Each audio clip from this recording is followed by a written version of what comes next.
Dann haben wir jetzt 4,5 oder so Minuten vor uns, die hoffentlich super sind.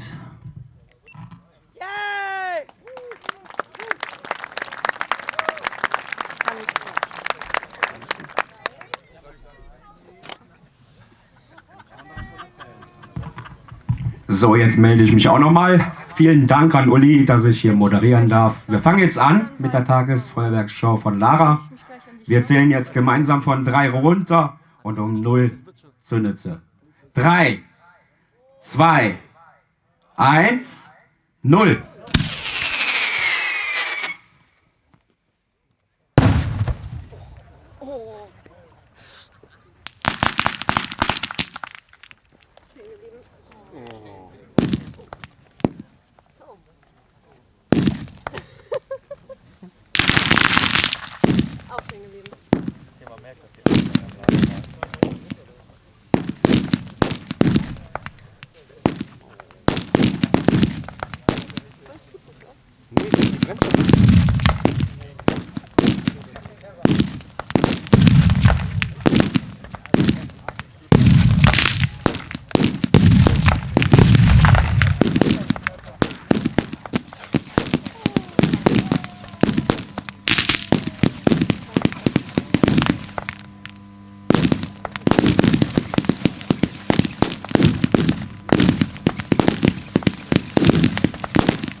War gut. Boah, Das war geil. doch was.